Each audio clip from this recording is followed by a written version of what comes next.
आता आपल्या आवडत्या मालिकेचे संपूर्ण भाग मालिका प्रसारित झाल्यानंतर लगेचच पाहू शकता फक्त सन नेक्स्ट वर. भारतातील प्रेक्षकांसाठी मोफत सेवा. त्याचा फोन तुझ्याकडे म्हणजे तुम्ही एकत्र आहात का? मग धनंजय कुठे आहेत? त्यांना फोन दे ना.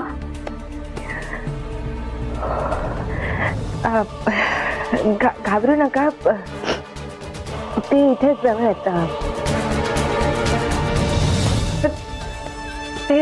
ते जरा बिझी आहेत. अगं बिझी काय ग सुंदरी? अगं त्यांना सांग ते बिझी असले ना तरी जरा घरी फोन करत जा मध्ये मध्ये म्हणाव. घरच्यांना काळजी वाटत राहते ग.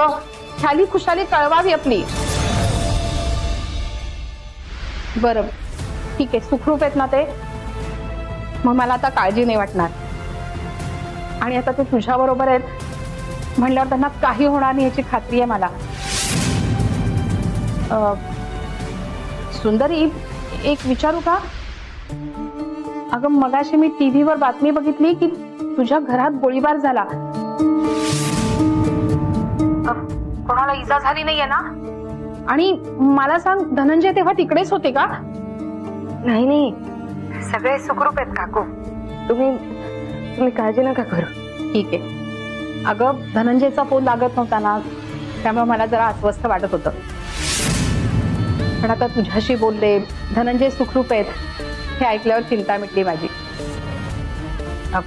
पण सुंदरी तरी ते आल्यावर जरा त्यांना फोन करायला सांगशील मला? हो. आणि हो काकू, आम्ही ना एका मिशनवर आहोत सध्या. तर धनंजय पण त्याच मिशनचा विचारत असतील.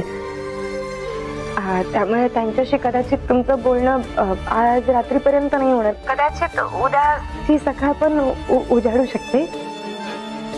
काय नाही, या सगळ्या मिशनचे तेच लीडर आहेत. तुम्हाला जर बोलायचं असेल तर तुम्ही मला फोन करू शकता. आपण बोलूयात. ठीक आहे, तसंच कर. पण सुंदरी अशीच एकमेकांची काळजी घेत जा. ठेव फोन. ठेवते. अच्छा.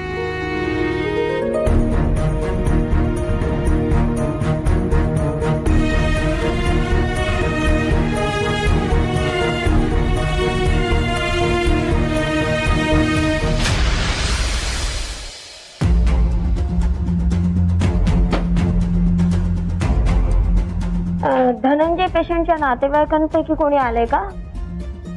हो, आम्हीच आहोत सगळे. हा कॉन्सेंट फॉर्म भरायचा आहे, म्हणजे इन केस पेशंटला काही झालं तर. बस कळलं. हो.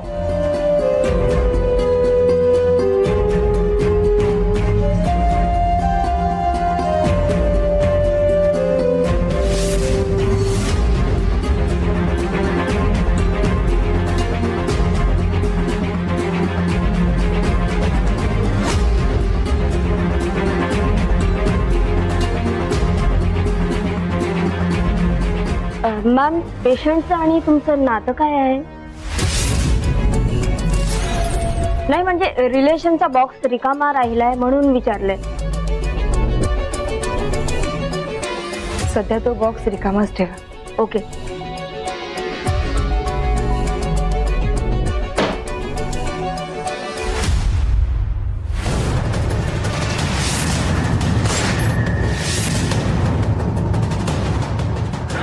दादा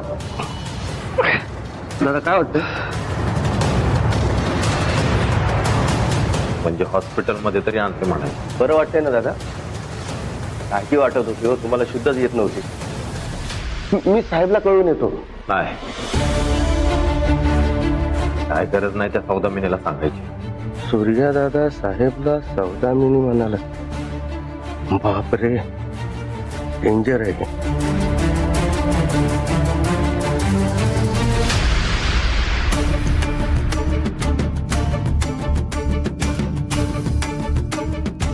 आजी आजी जरा शांतपणाने घे, खूप चिडचिड होते तुझी. मग त्या धनंजयचा एवढा पुळका, त्याचा राग नाही येणार मला? अगं त्यांनी जीव वाचवला आपल्या सरूचा, स्वतःवर गोळी झेलली. थोडक्यात वाचले नाही तर सरूचा जीव वाचवता त्यांना स्वतःचा जीव गमवून बसले असते. त्यामुळे काळजी वाटणार नाही का सांग सगळ्यांना? हे बघ, मला पण त्याची काळजी, पण एक माणूस म्हणून, सरूचा जीव वाचवला म्हणून. पण सरूचा होणारा नवरा म्हणून जी अति काळजी चालली ना बाहेर, त्याचा राग येतोय मला. आजी, ह्या सगळ्याचा विचार करायची ना ही वेळ नाहीये. तू जरा शांत हो आणि आराम कर थोडा वेळ. आता आदित्य आणि सरूचा संसार उभा राहिला हीच आराम वाटेल मला. आजी, काय आजी आजी चालवलंय ग? मला दिलेलं वचन विसरलीस ना? आणि आरामाच्या गोष्टी करते. वचन? धनंजय आणि सुंदरीला एकत्र येऊ द्यायचं नाही असं ठरलंय ना आपलं. आदित्य आणि सरूचा संसार उभा करायला तू मला मदत करशील. दिलं होतं ना वचन तू, आहे ना लक्षात तुझ्या? मग एक काम करायचं, आदित्यचा नंबर मला आणून द्यायचा. भांबड्याचा नंबर? अगं मी कुठून देणार, माझ्याकडे नाहीये. शोधून काढ कुठूनही. आणि तू जर नंबर आणला नाहीस ना तर माझं मेलेलं तोंड पाशे. मला बाकी काही माहित नाही.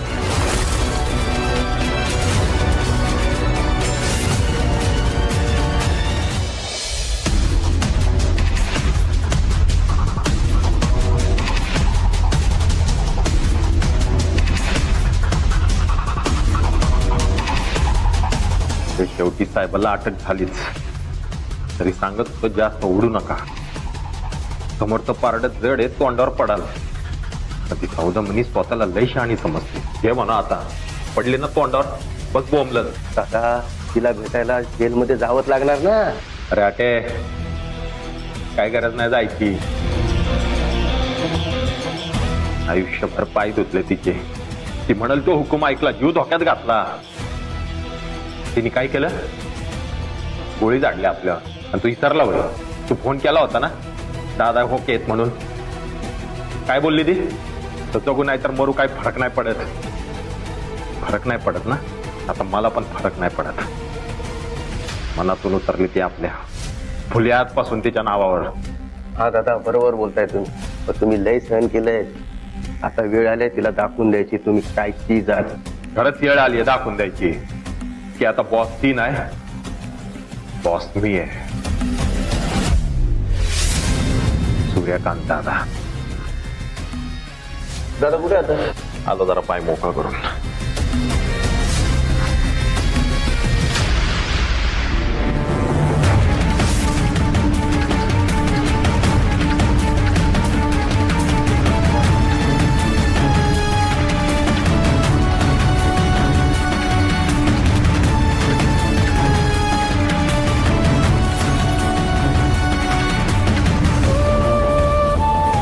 सुंदरी इथं?